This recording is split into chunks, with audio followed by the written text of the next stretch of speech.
Business Club de France, le magazine des entreprises qui font bouger la France. Michel Picot sur BFM Business. Bienvenue dans ce nouveau numéro du Business Club de France avec de l'innovation, des réussites et des inventions aussi cette semaine. Innovation et réussite pour le groupe Arelis et sa marque Thomson Broadcast qui prépare notamment des systèmes de télécommunication pour la planète Mars, mais plus près de la Terre. Le groupe est présent dans les communications et transmissions aériennes et au sol. Il diffuse des radios et des télévisions un peu partout dans le monde. Son président, Pascal Veillat, sera avec nous dans quelques secondes. Un premier serial entrepreneur dans cette émission. Il s'appelle Tristan Le Tertre. Il a créé Mooncard, la carte de paiement pour les professionnels, capable après chaque achat d'établir une note de frais. Tristan a aussi inventé, il y a quelques années, le fameux player VLC Media, qui est certainement le logiciel français le plus téléchargé dans le monde. Deuxième serial entrepreneur dans cette émission, Jérôme Tricot. Il avait inventé le lit pour bébé qui se déplie en un clin d'œil. Aujourd'hui, il lance la valise connectée et extensible. Un beau succès en perspective pour ce nouveau bagage dont la production sera lancée dans quelques semaines. Enfin, à la fin de ce 433e numéro du Business Club de France, nous retrouverons le médiateur national des entreprises, Pierre Pelouzet. Soyez les bienvenus. Le Salon du Bourget, c'est là en ce moment, c'est imminent et c'est un moment important pour tous les acteurs de l'aéronautique, dont notre invité Pascal Veillat. Bonjour. Bonjour. Vous êtes le président d'Arelis, spécialiste des radiocommunications hyperfréquences et cela touche donc directement l'aéronautique, mais aussi spécialiste des transmissions radio et télévision.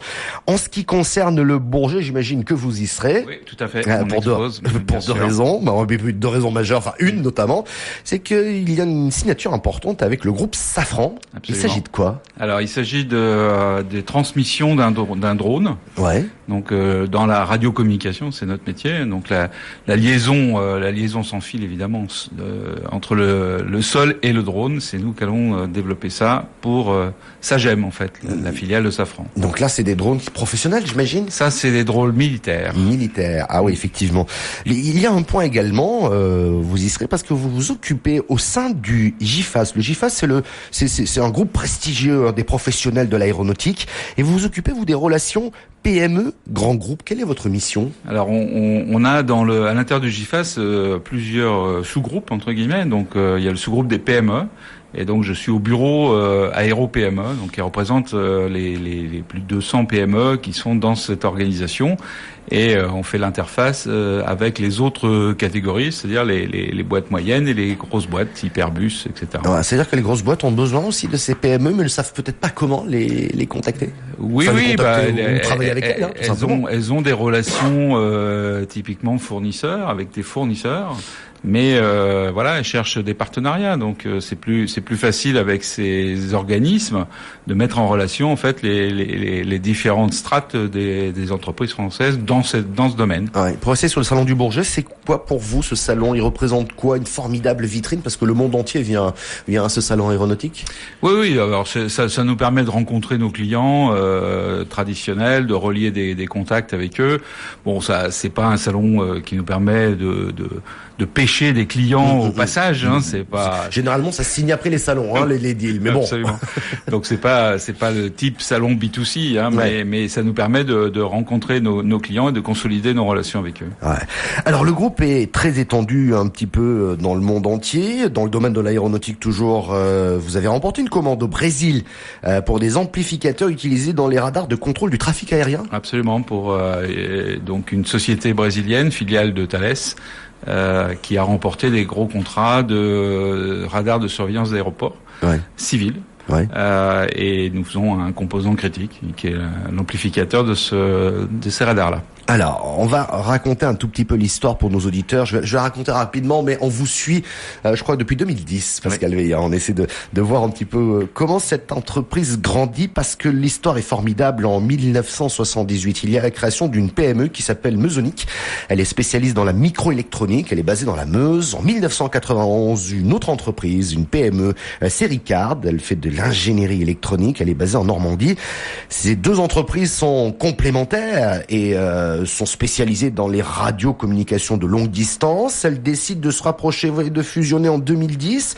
2 ans plus tard, elles prennent le nom d'Arelis, car au même moment, les 2 dirigeants à l'époque décident de reprendre Thomson Broadcast, qui est au bord de la faillite, que vous avez su, Pascal Veillard, remettre en marche et qui est aujourd'hui l'un des leaders mondiaux pour la diffusion de la radio et de la télévision numérique. Quel parcours? Bah écoutez, c'est le début. Ah, c'est le début, parce qu'on va voir vos projets. Il y en a beaucoup. Alors, on a parlé de radio, de télévision, on y reviendra tout à l'heure. Mais il y a quelque chose qui m'a aussi marqué, Pascal Veillard, c'est que vous préparez pour, je crois, c'est quoi ça, un radar qui devrait atterrir sur la planète Mars en 2020? Oui. Donc on travaille sur la mission qui s'appelle ExoMars. Donc ça va être un véhicule qui va téléguider, etc., qui va atterrir sur Mars. Ouais.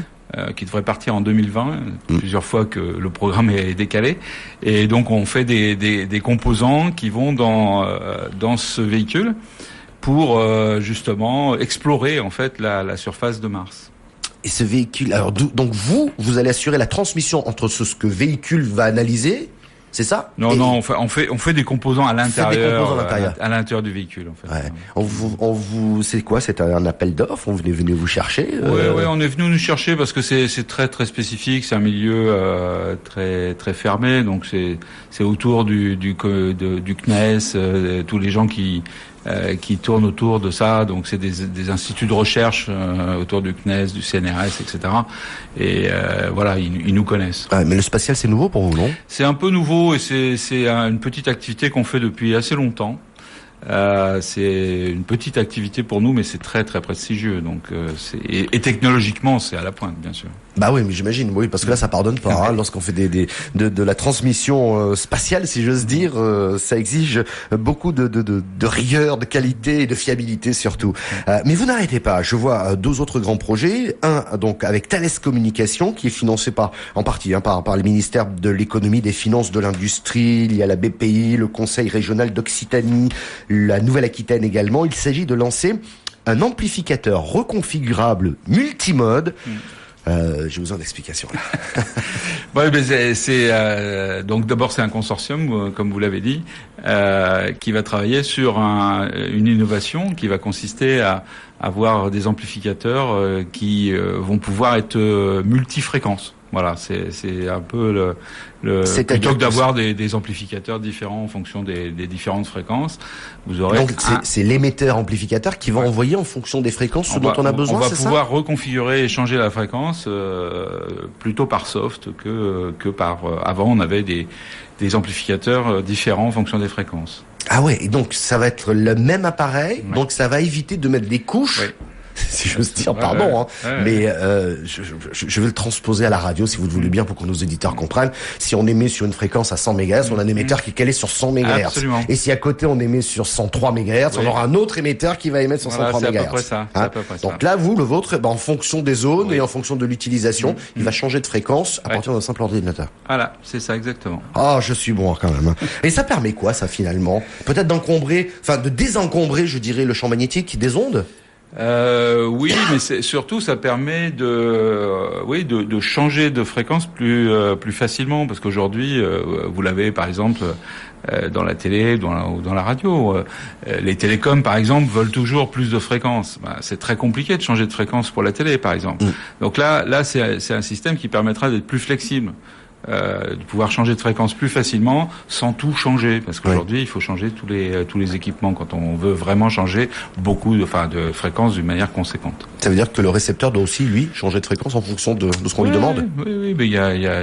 Oui, mais tout ça va être reconfigurable. Ouais. Ça c'est plus simple pour un récepteur. Quand vous parliez de regroupement comme ça, l'union fait la force. Il y a un autre regroupement que vous avez fait avec 5 entreprises normandes et que vous avez fondé, c'est quoi? C'est NetTech. NetTech, ouais. Il s'agit de quoi là? Alors c'est 5 entreprises normandes et on a créé une petite structure qui s'appelle NetTech pour aller faire de la promotion de nos 5 entreprises groupées, quoi.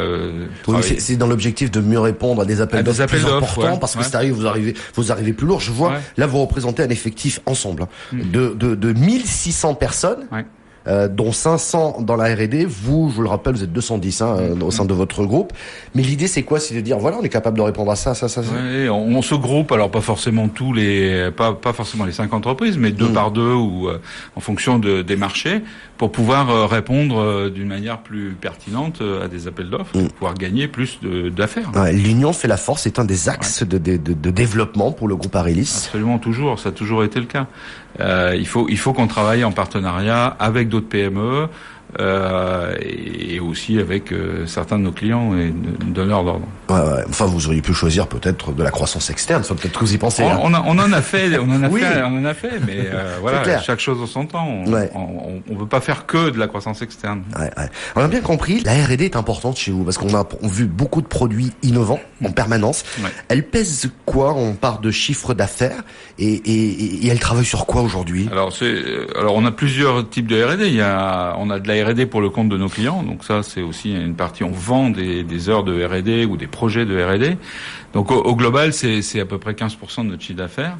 Après on fait aussi de la R&D pour compte propre, c'est-à-dire qu'on développe des produits pour dont on aura la propriété intellectuelle et qu'on pourra ensuite commercialiser dans le futur. Ouais. Parmi les technologies que vous avez développées et que vous avez mis en place, je reviens sur Terre, il y a cet émetteur en ondes moyennes au Maroc qui est numérique.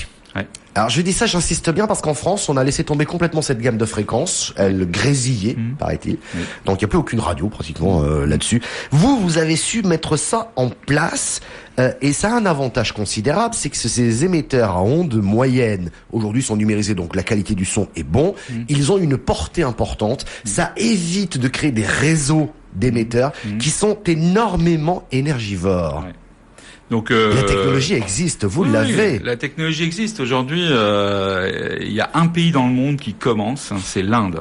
En fait. Ah bon? Ouais. L'Inde a renouvelé pas mal de ses émetteurs ondes moyennes et là le déploie. Et le problème du numérique dans la radio, c'est les récepteurs. Il n'y a pas de récepteurs.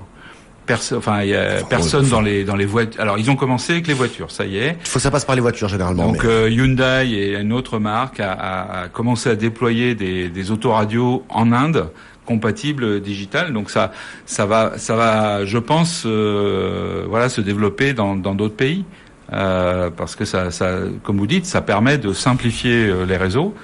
Avec un émetteur, vous diffusez un programme sur un pays entier. Voilà, et ça fait moins d'ondes aussi, quoi qu'on en dise. Pour ceux qui sont un peu allergiques à ces questions-là, ça consomme beaucoup moins la techno, vous l'avez. Vous, une entreprise française, vous l'avez. Et nous, en France, on a décidé de fermer cette gamme de fréquences. Je voulais souligner ce point-là, parce que je me souviens, on en avait parlé ensemble, et quand on parle d'innovation, c'est ça aussi, l'innovation. Et je prends un exemple, nous, notre propre réseau, on pourrait aussi mettre BFM Business, une couverture nationale en ondes moyennes. Et là, avec ces technologies, par exemple, on est en train de développer pour des pays comme les Philippines un emergency warning system, c'est-à-dire que avec ces émetteurs, on va pouvoir prévenir la population d'un danger, d'un tsunami, etc.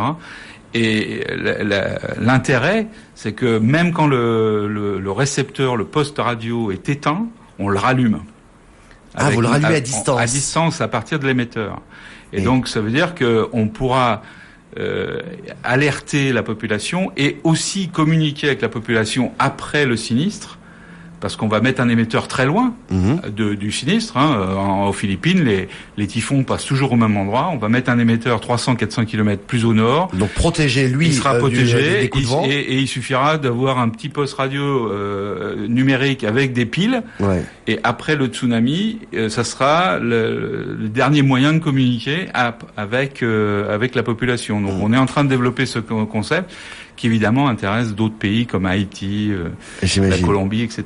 J'imagine. Et pour nos auditeurs, sachez que notamment dans les dom-toms, alors il y a des tempêtes, la télévision s'arrête. Oui. La télévision publique s'arrête parce qu'on peut pas émettre de la télévision lorsqu'il y a une tempête, mais c'est la radio qui prend le relais et c'est la radio qui donne des consignes, c'est la radio qui peut sauver des vies aussi. Voilà. Et je trouve cette initiative formidable, notamment aux Philippines. Je voudrais juste souligner que c'est plus de 50 000 systèmes de transmission que vous avez déployés dans le monde. Ouais. Alors on a parlé de radio, mais vous avez beaucoup de télévision et de la télévision numérique un peu partout dans ce pays. Merci beaucoup Pascal Veillat d'être venu nous voir. Merci. Bon salon du Bourget, président d'Arélis et notamment de Thomson Broadcast. Merci beaucoup. Merci.